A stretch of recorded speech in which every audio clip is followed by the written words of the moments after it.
అందరికీ నేను మీ గీత welcome to Vikram the నీ టాక్స్. ఈరోజు ఈ వీడియోలో అయితే ఏం చేస్తానో మీరే అయితే చూసేసేయండి.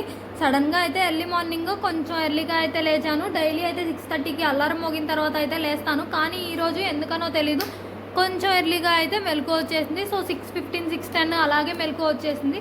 సో లేచి బద్ధకంగా పడుకోకుండా లేచి వచ్చేసి పని చేసుకుందాము. పని ఎర్లీగా స్టార్ట్ చేస్తే ఎర్లీగా కంప్లీట్ అవుతుంది కదా.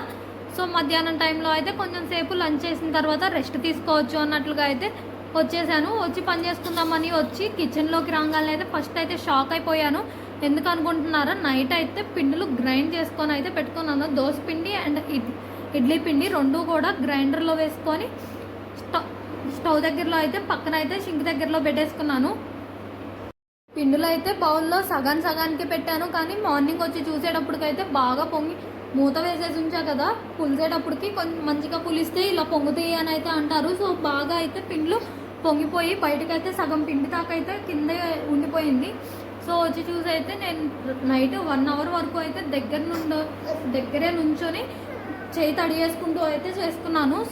సో 1 అవర్ వరకు నుంచోనే చేసుకున్నాను కదా, అందుకనైతే మార్నింగ్ అది చూడంగానే చేసిన పని అంతా వేస్ట్ అయిపోయిందేమో అన్నట్లుగా అయితే ఫీల్ అయ్యాను.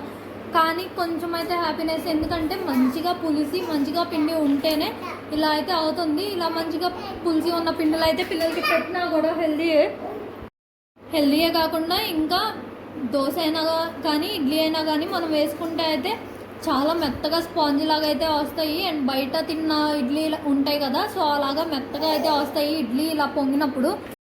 సో ఇంకా అయితే ఈ పొంగిన పిండిలు ఉన్నాయి కదా, ఇవైతే క్లీన్ చేసుకోవడం అయితే స్టార్ట్ చేసేసాను. ముందుగా అయితే దోశ పిండి అయితే క్లీన్ చేసి పెట్టేసుకుంటున్నాను. ముందుగా అయితే పొంగిన పిండి ఉంది కదా, పిండి పైన ప్లేట్ వేసుకున్నా అని చెప్పాను కదా, ఆ ప్లేట్ అయితే క్లీన్గా అయితే వాష్ చేసేసుకొని పక్కన అయితే పెట్టేసుకున్నాను. ఎందుకంటే ఫ్రిడ్జ్లో పెట్టినప్పుడు అయితే ఎక్కడ కూడా ఫ్రిడ్జ్లో పిండి అంటకుండా క్లీన్గా అయితే క్లీన్ చేసేసుకొని పక్కన పెట్టుకుంటున్నాను. అండ్ నెక్స్ట్ అయితే అది క్లీన్ చేసుకొని పక్కన పెట్టేసుకోవడం అయిపోయిన తర్వాత బౌల్ ఉంటుంది కదా, బౌల్లో పొంగిన పిండిని అయితే ఒకసారి చేతితో అయితే బాగా కలుపుకుంటున్నాను. ఇక్కడ మీకు నేను కలుపుకునేటప్పుడు వీడియోలో చూస్తే అర్థమైపోతుంది నేను పిండ్లు ఎక్కడి వరకు పెట్టాను అనేది. కొంతమంది అయితే చూడంగానే పై వరకు పెట్టింది అందుకే ఇంత పొంగింది అని అయితే అనుకుంటారు. కానీ నేనైతే చాలా హెల్తీగా అయితే పెట్టాను. బాగా పులవటం వల్ల ఇలాగైతే పొంగింది. పిండిని అయితే ఒకసారి బాగా కలుపుకున్న తర్వాత నెక్స్ట్ అయితే అండ్ బౌల్ ఉంటుంది కదా, ఆ బౌల్కి చుట్టూరు ఉన్న పిండిని కూడా పొంగినప్పుడు చుట్టూరు కారింది. సో ఆ చుట్టూరు ఉన్న పిండిని కూడా అయితే కొంచెం ఎండిపోయినట్లు అయిపోతే తడి క్లాత్ ఉంటుంది కదా, తడి క్లాత్తో అయితే తుడిచేసాను. తడి క్లాత్తో తుడుచుకున్న తర్వాత ఆ పక్కన ఆల్రెడీ వాష్ చేసుకొని ప్లేట్ పెట్టేసుకున్నాను కదా ఆ బౌల్ మీదది. సో బౌల్ మీద ఆ ప్లేట్ అయితే వేసేసుకొని బౌల్ తీసుకెళ్ళిపోయి ఫ్రిడ్జ్లో అయితే పెట్టేసుకున్నాను. నెక్స్ట్ అయితే రెండో పిండి ఉంది కదా దోశ పిండి. సో ఆ దోశ పిండి కూడా అయితే సేమ్ ఇదే ప్రాసెస్. పైన ప్లేట్ వాష్ చేసేసుకొని పక్కన పెట్టేసుకొని అండ్ పిండి బౌల్ ఉంటుంది కదా, పిండి బౌల్ని కూడా చుట్టూరు బాగా తడి క్లాత్తో క్లీన్ చేసేసుకొని అండ్ పొంగిన పిండిని ఒకసారి అయితే చేతితో బాగా కలిపేసుకున్నాను. బౌల్లో అయితే సగం వరకు అయితే వెళ్ళిపోయింది. అండ్ దాంట్లోనే కొంచెం అయితే ఈరోజు టిఫిన్ని వేసుకోవడం కోసం అని చెప్పేసి దోశ పిండి అయితే కొంచెం పక్కకు తీసేసుకొని అండ్ దాని మీద ప్లేట్ వేసేసుకొని డైరెక్ట్గా దాన్ని కూడా అయితే ఫ్రిడ్జ్లో పెట్టేశాను. నేను అసలు అది బయట పెట్టుకోవడానికి రీజన్ ఏంటంటే, ఒక నైట్ పులిస్తే ఎప్పుడైనా కూడా టిఫిన్ వేసేటప్పుడు ముందు రోజు బయట పెట్టుకుంటాం కదా ఫ్రిడ్జ్లో పిండిలు అంటే, అలా పెట్టుకోవాల్సిన అవసరం ఉండదు. ఒక నైట్ పులిస్తే నెక్స్ట్ టైం ఎప్పుడైనా కూడా టిఫిన్ వేసుకునేటప్పుడు ఒక 10 మినిట్స్ ముందు తీసి బయట పెట్టుకుంటే సరిపోతుందిలే అన్నట్లుగా అయితే ఇలా పెట్టాను. నేను చేసిన మిస్టేక్ మాత్రం మీరు ఎప్పుడూ కూడా చేయకండి. ఎప్పటికప్పుడు తీసి పెట్టుకుంటే ఫ్రెష్గా ఉన్నట్లు ఉంటుందంట. కొంచెం ఎక్కువ క్వాంటిటీలో పిండి వేసుకున్నా కూడా మీకు ఆ రోజుకి సరిపోయే పిండి ఎంతో అంత పిండి చిన్న బౌల్లోకి తీసుకొని అయినా కానీ బయట పెట్టేసుకొని రిమైనింగ్ ఫ్రిడ్జ్లో అయినా పెట్టుకోండి. నేను చేసినట్లయితే ఈ పని అయితే అసలు ఎవరూ చేయకండి. సగం పిండి అయితే ఇలా వేస్ట్గా అయితే అయిపోయింది. సో ఇంకా దోశ పిండి కూడా క్లీనింగ్ అంతా అయిపోయిన తర్వాత కొంచెం అయితే ఈరోజు బ్రేక్ఫాస్ట్ వేసుకోవడానికి అయితే తీసేసుకొని అండ్ అది కూడా అయితే ఫ్రిడ్జ్లో అయితే పెట్టేశాను.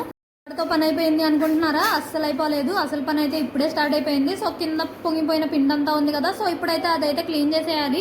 కింద పొంగిన పిండి మొత్తాన్ని అయితే ఒక చోటకైతే దగ్గరికి అనేసుకొని ఆ దగ్గరికి అనుకున్న మొత్తాన్ని ఒక బౌల్లోకి అయితే ఎత్తుకుంటున్నాను. బౌల్లోకి ఎత్తుకున్న తర్వాత అది మొత్తం అయితే ఒకసారి ట్యాప్ కింద అయితే పెడుతున్నాను. ఎందుకంటే లిక్విడ్ ఫామ్లో అయితే మెల్ట్ అయిపోతుంది అని చెప్పేసి. సో లిక్విడ్ ఫామ్లోకి కొంచెం అయితే అయింది అండ్ ఇంకొంచెం అయితే ఉండల్లాగా అయితే ఉంది. సో అది మొత్తాన్ని అయితే చేత్తో అయితే స్మాష్ చేసేసుకొని లిక్విడ్ ఫామ్లోకి అయితే చేసేసుకున్నాను. చేసుకున్న తర్వాత అది మొత్తం అయితే ఆ వాటర్ తీసుకెళ్ళిపోయి వేస్ట్ వాటర్ వెళ్ళేది ఉంటుంది కదా, సో ఆ వాటర్ వెళ్ళే తూన్లో అయితే పోసేసాను. ఆ వాటర్ పోసేసిన తర్వాత నెక్స్ట్ అయితే లోపలికి వచ్చేసి నేనైతే చెప్పాను కదా సింక్ దగ్గరలో అయితే పెట్టుకున్నాను, డౌట్ వచ్చేసా అని చెప్పేసి. సో సింక్ దగ్గరలోనే పొంగింది కాబట్టి పెద్దగా అయితే రిస్క్ అయితే అవ్వలేదు క్లీన్ చేయడానికి. సో ఈజీగా అయితే నెక్స్ట్ అయితే వాటర్ వేసేసి కొంచెం అయితే అంట్లు కడిగే పీచు ఉంటుంది కదా, అది పెట్టేసి అయితే ఒకసారి కడిగేసుకున్న తర్వాత అవి అయితే వాటర్ పోసేసుకొని దాన్ని అయితే డైరెక్ట్గా సింక్లోకి అయితే నెట్టేసుకున్నాను. సింక్ దగ్గరలో పెట్టుకోవడం అయితే కొంచెం అయితే పని ఈజీ అయితే అయింది. నేనైతే ఈ పని ఇదంతా క్లీన్ చేయడం అయితే 6:15కి అయితే స్టార్ట్ చేశాను. ఇప్పుడు టైం వచ్చేసి 6:45 అయితే అయింది.